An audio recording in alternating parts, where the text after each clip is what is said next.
Well, well, look who it is. Emil, it is you, isn't it? Are you feeling more talkative than when I saw you last? Do not call me that.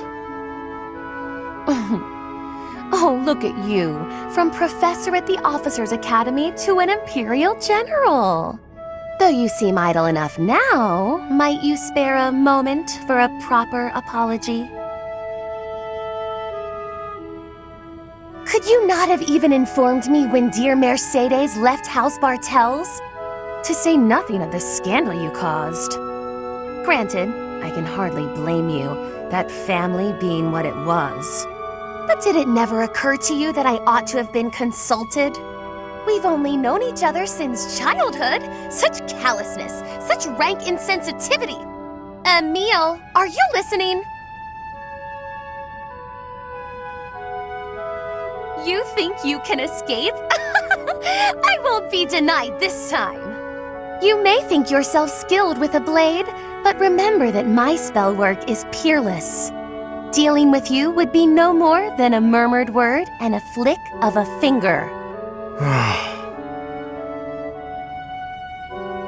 Restrain yourself, Constance. I am the model of restraint. On the contrary, Emil, it is you who insists on being so. I said not to call me that. You know I've not slipped from using General Jeritza in public, and this is the thanks I get. Tell me, have you had a proper chat with Mercedes? You have, surely. You've always been the sort to keep your own counsel and let others draw their own conclusions. Would it kill you to be silent for once? Emil, stop! This isn't over!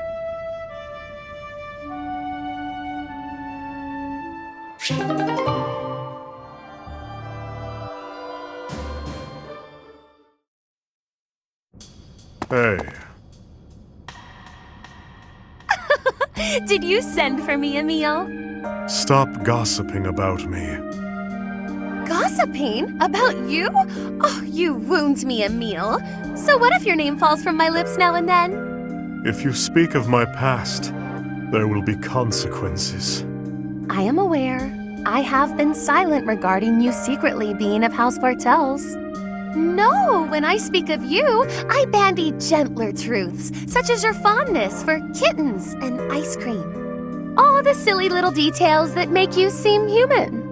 Those details are nobody's business but mine. Oh, Emil, do you have any notion what the rank and file say about you? No. They use words like unapproachable, menacing, and inscrutable.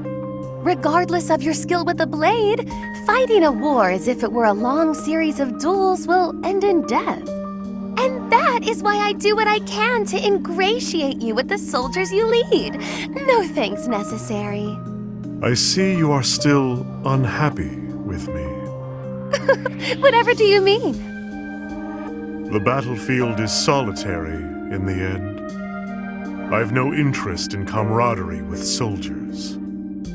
Are you implying that in combat, you are an utterly matchless warrior? That you can vanquish any foe single-handedly? That you need no cohort supporting you?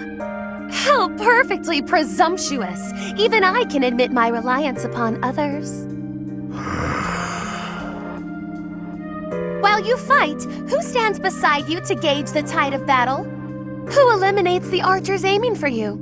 Who heals whatever injuries you might sustain? These are questions you should be asking yourself, Emil. I ask them for you because we are old friends. Always quick to cut to the heart of the matter. Just as you are ever an ache in my side. Which is nothing compared to the ulcers your sister must have developed, given your attitude. Whatever. But there is a truth in your words. However, it is not up for discussion. Stop gossiping about me. I shall consider it.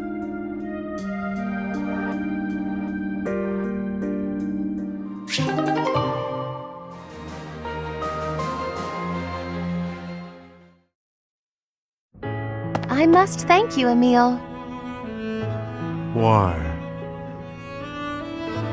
You came to my aid in that recent skirmish. I loathe being in anyone's debt, so I brought you something as thanks. How it warms my heart to see you taking my advice about learning to work with others. I do not recall. You don't recall working with others? Or you don't recall coming to my aid? My memories from battle are always a blur. The creature that you saw is me, and is not me. That sounds perfectly meaningless, and yet, I may know exactly what you mean. That aside, this should serve to balance the scales between us. Here. This... It's the same variety of flower you would give to me those many years ago. I found it at a florist in town. Though I suppose your memory of those days isn't as sharp as mine. I remember this. I gave you a rose when Count Nouvelle brought you along on his visit to House Bartels. I used to tend to the roses with Mercedes and Mother in the garden. So you do remember. The garden of House Bartels did tend to make an impression. Mother and Mercedes were always so blissful when they spent time there. You picked a rose and gave it to me, like the knights in the stories. Your story took a tragic turn. Time has had its way with you. I thought the same upon seeing you. Your sympathy is noted. Of the two of us, only I could be said to have aged gracefully. That is not what I meant. We cannot go back in time. That was my meaning. Do not be so hasty. Anything lost can be regained. The garden may be gone now, but that will change once I have rebuilt House Nouvelle. You'll see when you walk into the grand rose garden I shall have planted in the center of the estate. You'll come and see it, won't you, Emil? Along with Mercedes and your mother, of course. You believe you are capable of that? With you assisting me, it is practically guaranteed. Is it now? Some will undoubtedly take forceful issue with the restoration. That's where you come in. What a privilege I am granting you to play a part in the return of my noble house. A smile spreading across your face? Now that is a rare blossom indeed. Only when in the company of a select few.